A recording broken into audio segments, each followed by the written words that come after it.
Welcome back to our Buy This, Not That series.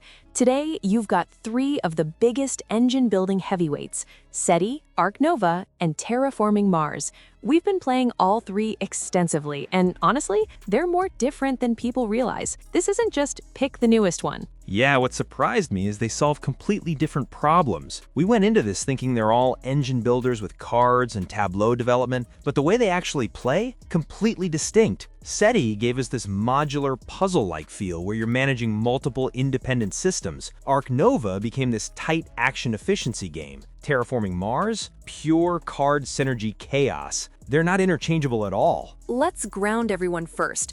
Terraforming Mars came out in 2015 from Frags Games. It's been dominating heavy game tables for nearly a decade. You're playing competing corporations racing to make Mars habitable. In our experience, 4-player sessions consistently hit 3 to 4 hours, sometimes pushing 5. It's designed for 1 to 5 players, though it really hits its stride at 3 to 4. Retail sits around $50 for the base game. Ark Nova arrived in 2021 from Matthias Wig. You're building a zoo, balancing two opposing victory tracks, appeal and conservation points. The rulebook claims 90 to 150 minutes, and I'm gonna be honest, that's optimistic. Our 4-player games regularly run 3 to 4 hours. It plays 1 to 4, and we've noticed it actually runs tighter at 2 players. Price point is usually $65 to $75. SETI is the newcomer from Czech Games Edition, published in 2024. You're leading a space exploration agency searching for alien life, launching probes, scanning stars, analyzing data. This one claims 60 to 120 minutes for 2 to 4 players, and here's what shocked us. It actually respects that claim. Our 4-player games consistently run 90 to 110 minutes. Retail is about $60, and the scaling across player counts is genuinely the best of the three. Let's dig into mechanics. Terraforming Mars is fundamentally a card game. Everything flows through this card purchasing system. Each generation you draw 4 cards from the deck and can buy any of them at 3 mega credits each to add to your hand, discarding the ones you don't purchase. The strategic depth comes entirely from managing which cards to buy, when to play them, and how to chain effects together. The base game has 208 unique project cards with 11 different tag categories: building, space, power, science, Jovian, earth, plant, microbe, animal, city, and event. These tags matter because other cards reference them constantly. Your entire strategy revolves around building synergies with specific tag combinations. The standard actions are intentionally minimal. Play a card, use a standard project, convert plants to greenery, convert heat to raise temperature. That's it. The complexity emerges from thousands of card interaction permutations. What we found in our sessions is the game's end condition creates fascinating tension. You're all cooperatively terraforming Mars, raising temperature to plus 8 degrees Celsius, oxygen to 14%, placing 9 ocean tiles, but competitively trying to score the most victory points while doing it. Resource management becomes the fundamental decision point. You've got mega credits, steel, titanium, plants, energy, and heat flowing into production tracks. You gain them based on your terraforming rating, which starts at 20 and increases by 1 whenever you raise a global parameter. The terraforming rating serves double duty as both your basic income and a significant portion of your final victory points. What I love is how aggressive terraforming becomes strategically optimal. It provides income, victory points, and denies both to opponents simultaneously. Now, contrast that with Ark Nova, which completely inverts the decision-making hierarchy. Instead of which cards should I buy and play, the central question becomes which action should I take and how strong should it be? The game introduces this rotational action card system. You have 5 action cards: build, cards, animals, association, and sponsors, arrayed horizontally below your zoo map. These cards start on their basic side, but can be upgraded to more powerful versions during the game. Each card slot corresponds to a strength value from 1 to 5.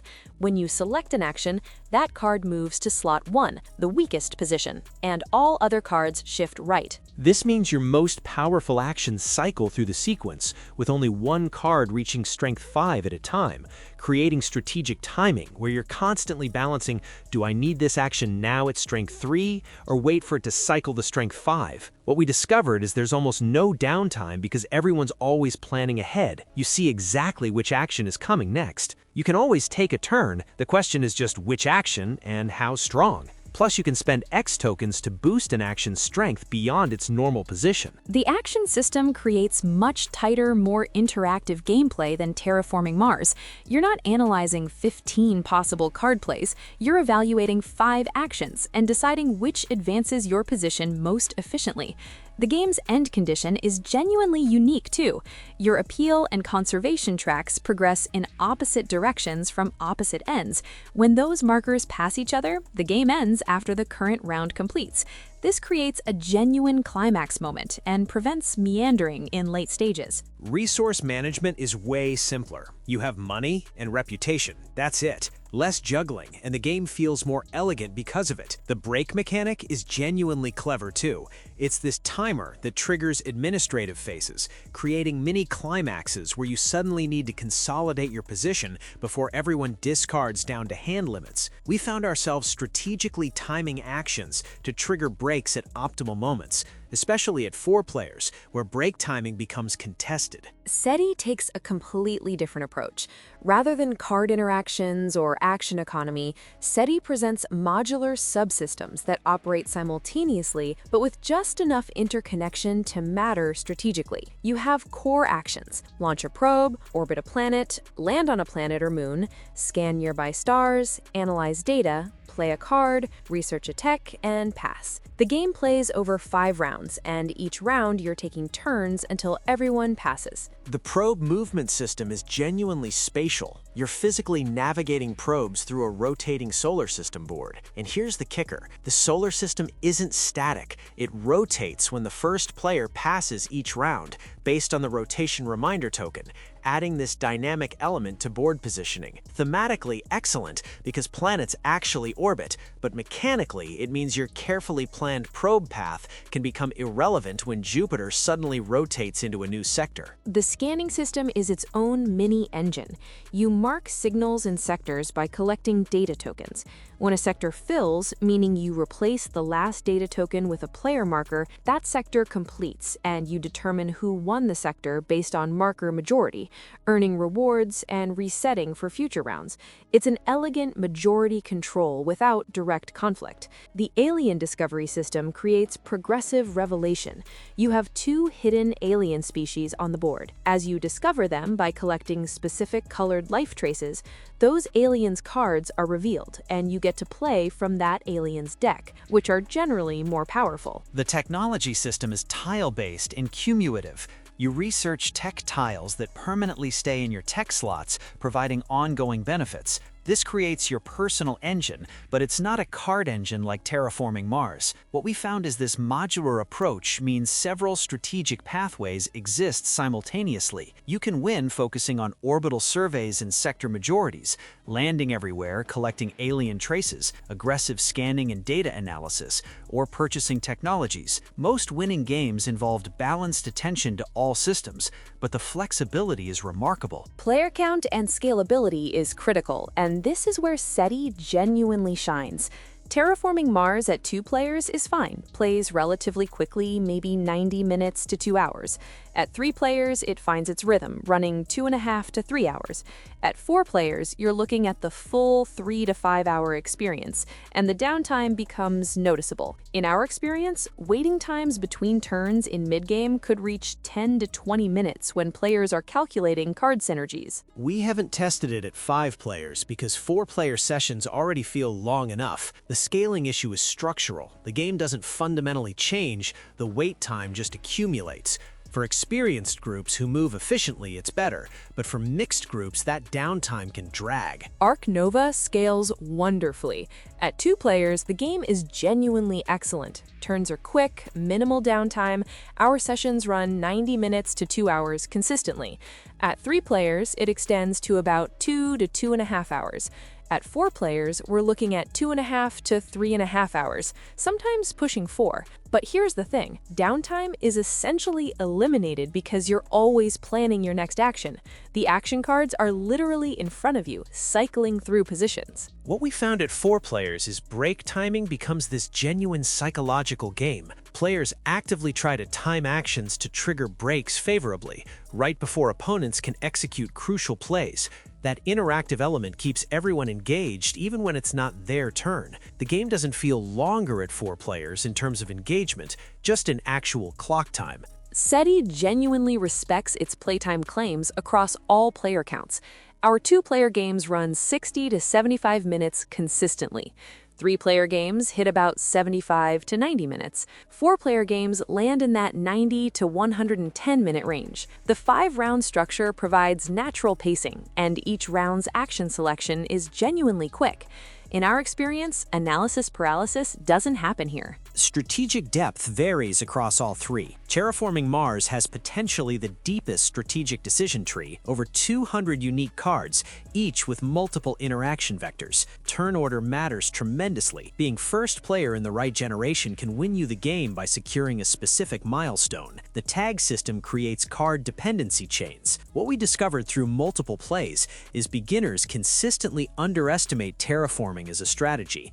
They focus on tableau development, but aggressively advancing global parameters is nearly always optimal because it provides income, points, and opponent denial. Arc Nova's strategic depth comes from action timing and sequence planning. Once you understand the rotation system, the game becomes about thinking several turns ahead, planning when to trigger breaks, when to position actions optimally, when to hold actions in unfavorable slots. The card draw system is more constrained than Terraforming Mars. You start with 4 cards and can only draw additional through the cards action, so hand curation becomes strategic. The animal card system creates interesting spatial ecology puzzles. Certain animals require specific continent placements through partner zoos, specific animal categories nearby, or specific enclosure sizes. Finding optimal placement sequence for a chain of animals becomes a spatial puzzle on top of the economic game. The skill ceiling is high. We're definitely still improving after 15 games, but the game never feels broken or dominated by perfect play. SETI offers fewer decision nodes per turn, but each has genuine strategic weight. You have 5 core actions with modular subchoices.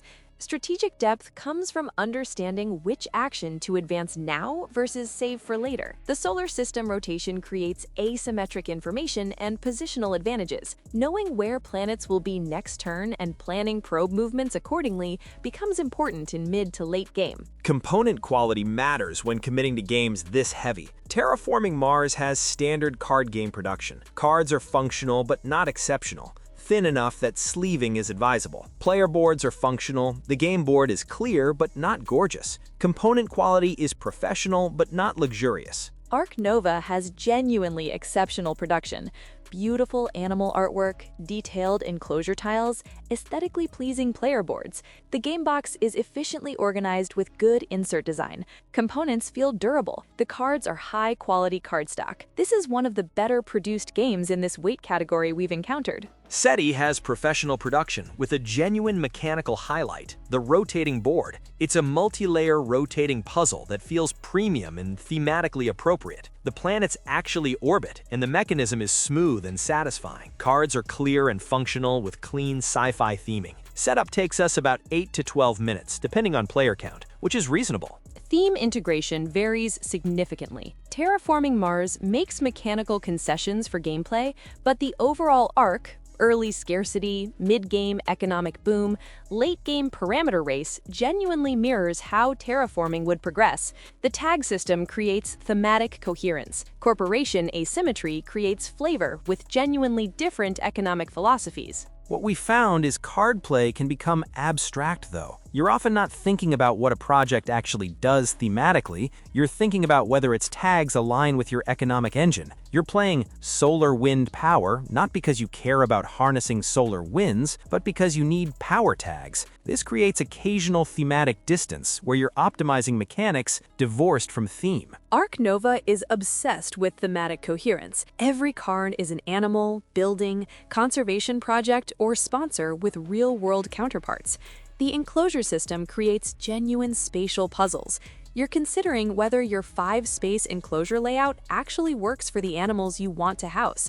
Partnership with partner zoos and universities is thematically sound. Conservation projects map to real breeding programs and habitat preservation. SETI is the most thematically integrated. The rotating solar system isn't a gimmick, it's the actual mechanism by which planets orbit. Probe movement is spatial navigation, the scanning system represents actual radio telescope operations. Data analysis represents computational processing, the technology system represents actual mission equipment upgrades. Everything maps to space exploration operations in a way that reinforces immersion. Final verdict time. Buy this, not that. If you can only buy one game right now, we're recommending SETI. Here's why. It's the most functionally complete. It scales across player counts better.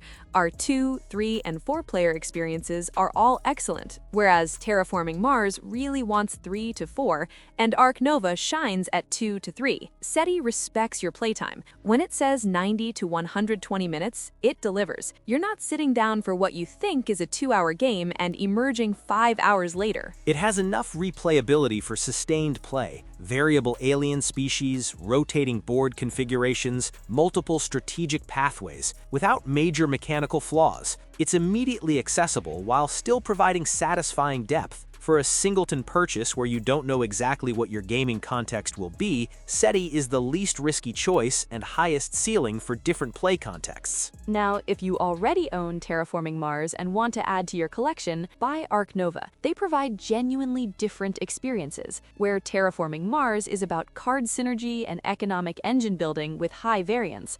Ark Nova is about action sequencing and spatial optimization with much tighter control. They satisfy different gaming desires. Together, they cover most bases. If you already own Ark Nova and want strategic variety, buy Terraforming Mars. The card interaction depth that Ark Nova deliberately doesn't provide becomes valuable. Terraforming Mars's tag system creates emergent strategy that feels distinct from Ark Nova's action efficiency focus. You get that explosive mid-game production ramp that Ark Nova doesn't deliver. Here's our controversial take. If we had to eliminate one game from the hobby entirely, it would probably be Terraforming Mars, but only because SETI does Terraforming Mars' job better at scaling and playtime, while Ark Nova does it better at mechanical elegance. But, and this is important, Terraforming Mars' card interaction depth is genuinely unique. The emergent strategies from 200+ cards create a strategic space neither SETI nor Ark Nova quite replicate. Let me frame this as decision trees. Choose Terraforming Mars if you love deep card synergies, have reliable playgroups that don't mind 3+ hour sessions, want potentially infinite replayability through card variety, and appreciate economic engines. This is for dedicated gaming groups with time to spare. Choose Ark Nova if you prefer tight action selection mechanics, like spatial puzzles combined with economic optimization, want minimal downtime and immediate engagement, appreciate thematic coherence and zoo building, and can commit to 2+ hour sessions. This is for players who value mechanical elegance and hate waiting for their turn. Choose SETI if you want balanced gameplay across all player counts. Need a game that respects playtime, genuinely 90 to 110 minutes. Play with mixed experience levels.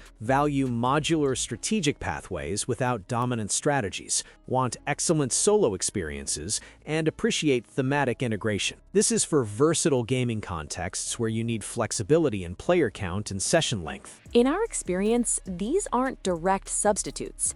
They're complementary experiences that each deliver something distinct. If you're building a collection over time, Terraforming Mars and Ark Nova together give you breadth. SETI sits in this sweet spot where it does a bit of both, but specializes in accessibility and time efficiency. Final thoughts from us. We've put probably 30+ hours into each of these at this point. What we've learned is they're all excellent at what they do. The question isn't which is objectively best, but which solves the problem your collection currently has. If you need a heavy engine builder that plays in under 2 hours, SETI. If you need minimal downtime and spatial puzzles, Ark Nova. If you need explosive card synergy and don't mind long sessions, Terraforming Mars. Thanks for listening to this deep dive. If this breakdown helped you make a decision, let us know. Subscribe for more comparative analysis. Until next time, happy gaming! And may your game nights respect your playtime estimates better than Arc Nova's box does.